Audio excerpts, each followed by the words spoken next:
सत्य युग में प्रजापति ब्रह्मा के तेजस्वी पुत्र पुलस्त्य का जन्म हुआ। धर्म, तप और ज्ञान के प्रतीक पुलस्त्य का तेज संपूर्ण ब्रह्मांड में फैल गया। प्रजापति ब्रह्मा ने तीव्र स्वर में कहा, हे पुलस्त्य, तुम्हें अपने तप और धर्म से संसार को प्रेरणा देनी है। यह कार्य तुम्हारा लक्ष्य है। एक समय की बात है, महर्षि पुलस्त्य महागिरि सुमेरु के निकट राजर्षि तृणबिंदु के आश्रम में तपस्या में लीन थे। उनका आश्रम इतना रमणीय था कि राजकुमारियां और अप्सराएं वहां नृत्य एवं क्रीड़ा करने लगीं। अपनी तपस्या में विघ्न पड़ता देख महर्षि ने क्रोधित होकर घोषणा की कि जो भी कन्या इस स्थान पर आएगी वह गर्भवती हो जाएगी। यह मेरा शाप है। राजर्षि तृणबिंदु की पुत्री ने महर्षि पुलस्त्य का शाप नहीं सुना था। उनकी वेदों की आवाज सुनकर वह उसी ओर चली गई और वहां उसने तपोनिधि मुनि जी को देखा। महर्षि पुलस्त्य जी को देखते ही उस कन्या का शरीर पीला पड़ गया और वह गर्भवती हो गई। राजकुमारी ने स्वयं से कहा, यह मेरे शरीर को क्या हो रहा है? मैं इतनी विचलित क्यों महसूस कर रही हूं? राजकुमारी घबराकर अपने पिता के महल की ओर भागती है। कन्या की स्थिति को देखकर तृणबिंदु ने पूछा, तुम्हारे शरीर की यह दशा कैसे हो गई? कन्या ने अपने तपस्वी पिता से हाथ जोड़कर कहा, हे तात, मैं उस वजह को नहीं जानती जिसके कारण मेरा शरीर ऐसा विकृत हो गया है।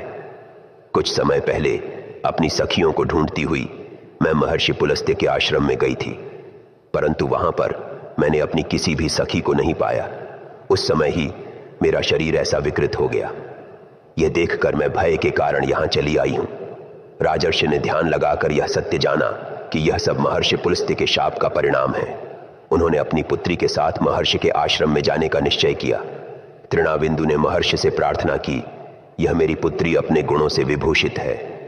हे महर्षि, इसे आप स्वयं अपने आप प्राप्त होने वाली भिक्षा के रूप में ग्रहण कर लें। यह आपकी सेवा में सदा तत्पर रहेगी। धर्मात्मा राजर्षि के इस कथन पर ब्रह्मर्षि पुलस्त्य जी ने उस कन्या को ग्रहण करने की इच्छा प्रकट करते हुए कहा, बहुत अच्छा।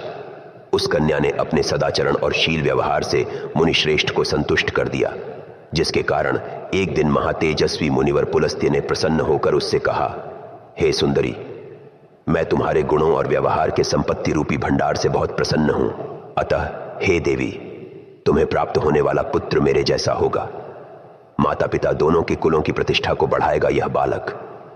जब मैं वेद पाठ कर रहा था उस समय विशेष रूप से तुमने उसे श्रवण किया था, अतः इस बालक का नाम विश्रवा होगा, इसमें कोई संदेह नहीं है।